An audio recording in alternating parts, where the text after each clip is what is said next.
Okay, friends, today is a topic that is very near and dear to my heart. As you all know, Christy Brown with Intuitively Strong. I am a former athlete, bodybuilder. I played tennis in high school and college. I danced. I now play golf. I love sports. I love the competitiveness. And I want to talk about a healthy relationship with competitiveness, because we hear it all the time, like, you're too competitive, it's a bad thing, you need to stop. It gets very kind of shunned on. And I want to talk about a way that we can use this competitiveness to our advantage, because believe me, I've been there. I've been to that point where winning and trophies and everything, that meant love to me. It meant, hey, I won this. Do you love me? Right? If you watched my last video, we're talking about peeling back those layers of that onion to get to that core reason why we really want that trophy, right? And some of us do. Some of us do it for the right reasons of the journey, to prove to ourselves that we can get better. And I really want to touch on some of the facts of competing with, I don't know what the right word is, elegance maybe? I don't know, I don't even like that word. But competing with the right mental attitude, okay? Because we've all been there where we've competed and it was for the trophy. It was only for first place. It was only for, I need to win this at all costs because people need to see that I won this, right? They need to see my sword. They need to see my my trophy. I need to post this up on Instagram. And we've all been there where we get that high of like, oh, well, we get all these texts and comments and messages coming in and posts, people liking our shit and just being like, hey, congratulations, that's such a great feat, good job. And we get this awesome high from it, this dopamine hit, oxytocin, all these like hormones getting in our heads that are just like, ooh, this feels good. Oh, I like winning. Winning makes me feel loved. It makes me feel liked. It makes me feel valuable. It makes me feel adequate. And then when we don't win, it's like, oh, people won't love me anymore. They won't like me anymore. I won't feel adequate. So we've all been there to that one point in time with that short-lived victory. And then a week later, everything stops, right? Everybody's moving on to the next person that accomplished something, the next person that did this or did that. And then we're stuck with this, okay, I guess I gotta achieve again, right? I guess I gotta go for another trophy. I guess I want more of that hit. I want more of that like feel good hit. Like, tell me how much you love me. Tell me how much you care about me. And don't say that this is not you. We all feel this on some level, right? On some level, we all feel this. But like everything I do, I think there's a scale of grayness, right? We have this black and this white extreme. We have the black where, I mean, you could go either way, either color, to where it's all or nothing. Like I'm just gonna go balls out. I'm gonna hit this like first trophy. I'm gonna get everything. And then you have this way of, I don't care. I'm just gonna go in and I'm not really gonna put my heart and soul into it, but whatever, I'm just here. And then I want you to find that middle ground, right? Some people might be a little darker gray. Some people might be a little lighter gray. Either way, I don't want you to hit those extremes. And I want to talk about the truth behind the trophy, because I just did something which I thought was really extraordinary, for me anyway, because it hit a lot of chords on my insecurity buttons, right? I don't even know if that just made sense, what I just said. So the reason why this is such a big deal right now is because when I was going into bodybuilding and I did my first show, it was my first and only show, really.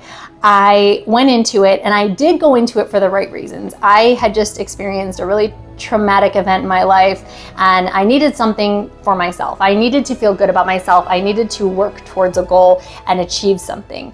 And I'm going to tell you why it was good and bad, and the good and bad that I took from it. So I went into it, and I do believe I went into it for the journey. I needed it for closure. I needed it to know that I can do hard things. I needed to know that, yes, Christy, you're still valuable and you're still worthy. And even if you didn't do this, that you tried something really hard, and I'm really proud of you. I needed to feel proud of myself. And so I went into it with that mindset. And then as it got closer, I went in, trained for 16 weeks. And as it got closer and closer, I'm like, like I could really take this. I'm really feeling this. And it was all about winning from there. It was all about, okay, well, I'm here. And that's not a bad thing. I don't want you to be like, oh, well, Christy said I can't go for first place. No. What I want you to do, though, is to say that, okay, I'm going to do this really hard thing, right? Whether it's a half marathon, or whether you're trying to beat a time, or whether you're going to like a CrossFit competition, or whether you're doing a bodybuilding competition, or whether you're doing something competitive, right? And I want you to go in and really go through, okay, what's gonna happen after the event, right? When everything's done, when after that week happened and I posted all my things up on social media, where will I be? I want you to think about that. And I want you to really dig deep. Remember, peel back those layers of, I want to do this for myself. Okay, peel it back. Why do you want to do this for yourself? Because I want to feel good. Awesome, keep going. Why? Be like a kid. Why is the sky blue? Why is the sky blue? Keep asking those questions to yourself, because you're eventually going to find that core answer, your main driver. And so when you do stuff like this, I really want you to think about what happens if I win. Okay, great. Like I'm planning on winning. I would never go into anything thinking, okay, I'm not planning on winning. But what's gonna happen if you win? What's gonna happen if you don't? Okay, and I really want you to think about that. So after everything's done, what is your plan? Right, after bodybuilding, I think it was just such a whirlwind of a day. And after that, I remember, I will never forget this feeling. It was the day after, and it was like, oh my, I can eat things again. Like, this is great. I can drink beer again. It's wonderful. And then a week later, I just remember being like, man, I've gained some weight. I don't feel comfortable anymore. I need to go back. I need to go do another competition, because I was stuck. I'm like, where do I go from here? What do I do? And I ended up getting pregnant because my body started kicking in again, right? My body started having my period again, and it was wonderful. And I was kind of getting back to my normal genetics. And because I knew you cannot stay show lean, it's like nearly impossible. And it's not something I'd want you to do, because you're incredibly malnourished and dehydrated. If you have show pictures and that's body goals for you, I think you need to reevaluate where you're at, because those people, you cannot live like that. So I really want you to ask yourself, what am I gonna do after I get this trophy? Like, what is my next step to maintain? Or do I give myself enough time for another, I don't know, another competition, another championship, another open, or whatever it might be. And I really want you to take that and say, what's gonna happen after this? Because that's what a lot of people don't do. And that's something I didn't do with my competition. I was like, I have no idea. I never thought about that. And I wanted that hit again. I wanted that hit of people telling me, oh my God, Christy, you look so great. You're so lean. How did you do it? Wow, wow, wow. You look incredible. I wanted that. And so I'm like, well, I guess I got to do another competition. And I really wasn't feeling another competition. I'm like, I guess I have to do this, right? I'm like known as the fit person now. I'm known as that was my identity. I was the fit friend. And if I don't do that, then people will say, Christy, you gave up on yourself. Christy, you let yourself go. Christy, oh my God, I can't believe you gained so much weight. In their heads, but this was the story I was making up in my head that people would always say about me. And I believed it. So I kept going after that. Even though I went into it with good intentions, I came out of it as, oh my God, now I have to keep this. And it was exhausting. Hence the reason why I do what I do. I went 5 years into extreme macro counting. And this was I had 2 kids in between this as well. And extreme, once I had my kids, it wasn't enjoying them. It was, okay, gotta get my body back. It was my first thought. Oh, I gotta get my body back. I'm gonna end breastfeeding because I was the person who actually gained weight during breastfeeding, and I could not lose a pound doing it. So I was like, okay, gotta give this up, because everything was for the body. Everything was for, gotta get back. And that was my main goal. So a healthy competition, right? Somebody who goes into this will think, okay, I'm gonna see how I feel afterwards. And if I wanna do another one, it's always there, right? I can always go back and do this. But behind the trophy, I want you to think of your main driver as something internal, something that nobody can take away from you, okay? Somebody like an injury, I'm talking like when you're an athlete, injuries happen, and we all get so devastated when injuries happen, because it's like, damn it, I was on a great speed here, and then all of a sudden I'm back down here again. But it's your body's way of telling you too hard, too fast, right? And you have to also understand, if you're an amateur athlete, I didn't get paid to do that. I didn't get paid to do any of that. And that you do not have to live like a pro athlete. Your goal in life is to not live like a pro athlete. If you do, constant food timing, constant macro counting, constant training, like you're training for a competition or something. When you do that, you're going to experience extreme burnout. You will. I don't care what you say, you will experience that, because even the best athletes have their rest days, they have their rest times. And I think where we get confused is, but this is health. To me, I thought I was being healthy though. And that's what I thought it was, because I was living in that black or white world of I'm either on or I'm off. And for 5 years I was on. So my body just went into burnout mode because it had no other choice. My body literally broke. I had to go, developed eating disorders because my body was just trying to keep me alive. And it basically like fought back with binge eating and purging and just terrible things, abuse of laxatives that I used to do to my body in order to keep that look. So again, this is something to where I just did an incredible competition, and it was for charity, which was awesome, Faith in Action of Oakland County. So they help rebuild and repair old folks' homes that don't have the money. They build ramps for their wheelchairs and things like that, help with their homes if they have like a leaky roof or anything like that, which is an incredible charity. And they do a Dancing with the Stars event. They do it every year. And I was chosen to do this year because my husband's company, Waterfall Jewelers, they do it every year. They're a sponsor and they wanted somebody to dance in it. And so I was so grateful I got the chance to do this. It's a ballroom dancing competition. And I never, ballroom dancing, I was a dancer, tap, ballet, jazz back in high school, but this is a whole different animal. I have intense pride and you go for those people, because it's like sprinting for 2.5 minutes. It is so hard to do, and everything's just so different than what you think it is. It's so much harder than you think it is. I have mad respect. So it was hard. I've never done it before. And so I started training in February, and I would do 1 to 2 sessions per week up until May 1st, which was the event. And I actually won it, which was incredible. I went into it okay, yeah, Christy, you're gonna win this. But I went into it with that mindset. Okay, so what are you gonna do after this? And I told myself, I'm okay, after this, I am going to maybe take some classes again, because I actually really loved it. But I don't know if I'll compete. It's something to where it's just something I'd like to do on the side, right? And then eventually get my husband into it after golf season is done in the winter. But I really enjoyed it. It was something so fun, and it brought me back to that nostalgic place of dance and of high school and middle school and elementary school when I used to dance, and it was incredible. And so after that, I really said, okay, Christy, after this, you do not have to become a professional competitive ballroom dancer. I don't know if that's something that I'd want to do, but it's something that I'd like to keep up with.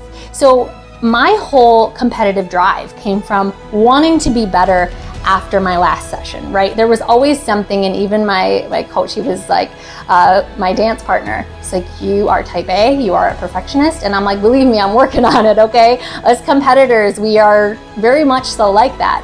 And so, but when it comes from a place of, I just want to be better than I was last year, or last week, or last class, last session. And I want to nail that turn better, or I really want to work on, my posture or whatever it might be. And I did. I took it home and I worked on it, because I never half-ass anything like that. I'm always going to give it my all. And so I did. And after this competition, right, I won. And yes, everybody was great. So supportive, coming in with all the comments, and it felt so good. And then I had to keep reminding myself, Christy, this is going to end. It's okay that it's going to end, but just know that this is going to end. And how are you going to react, and how are you going to feel after this? And I kept telling myself that this doesn't change who I am, no matter what I place, right? And even afterwards, I'm okay, I know that this is going to go through, and I'm going to get my 15 seconds of fame, right? And then all of a sudden I'm going to be cool, it's done, it's over with.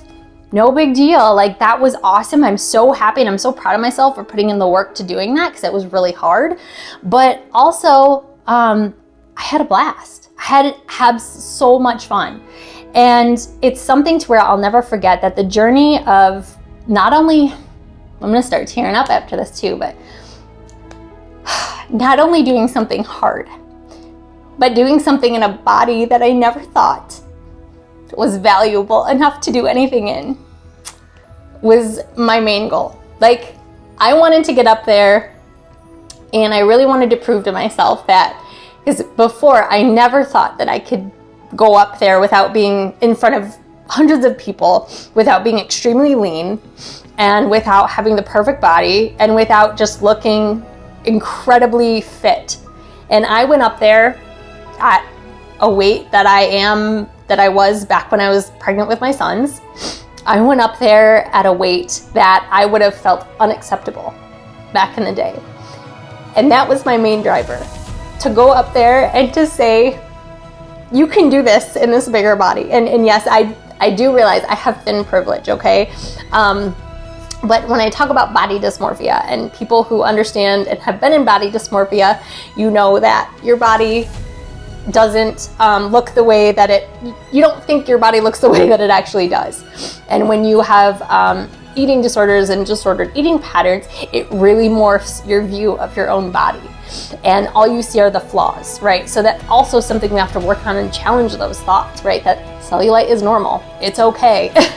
So I went up there in a body that I never thought I could show off, let alone dance in, let alone with a leotard and tights, right? Like, I was so proud of myself for going up there in a body that I never thought I could show off or dance with. My arms not having enough muscle mass to them, not being lean enough.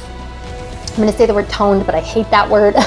So that was my biggest thing, was I'm gonna go up there, I'm gonna crush it, and I'm going to prove to myself that my body shape is the least important thing about me, that I can still go out there and I can still kick ass, okay? And I did. And that's what I was so proud of. So again, I want you to choose something when you start your journey on, okay, I'm doing this competition, or I'm doing this one big thing, or this run, or whatever it might be.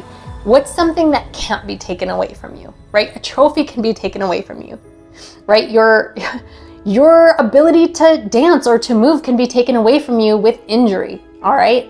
So what's something inward that nobody can take away from you, right? That's what I want you to think of. What's something so valuable to you that you can honestly put some effort towards? And I don't want you to prove to yourself, okay? I want you to put effort towards it. My coach always tells me effort over outcome every time. I don't care what the outcome is, you put the effort in to do it, and I'm fucking proud of you, okay? And that's whether I place last or first, I was there. I conquered that fear of, even at this pro level stage, I'm the body image guru, right? I still have bad body image days, and I still have flashbacks. It's like PTSD. I have flashbacks of, Christy, you can't go out with this body. Are you kidding me? People are gonna see your cellulite in this short dress and your arms. Oh my gosh, when you put them down by your side, there's flab here now, and you can't go out like that. People can't see you like that. And challenging that was one of the most powerful things I have ever done. So I encourage you to challenge yourself and to ask, what is behind the trophy, okay? What's that true meaning behind the trophy? Because to me, you can take that trophy, do whatever you want with it. It could sit literally in a closet on the top shelf. To me, I conquered. I fucking killed it. And I am so damn proud of myself, and I want you to feel that too. I have snot literally running down my nose. Okay, so without further ado, I want to show you the video of my dance. And like I said, I'm an amateur, but it was so much fun. I am so proud of myself for being out there and for doing that. So thank you for staying with me this long, and I hope you enjoy it. We'll talk soon.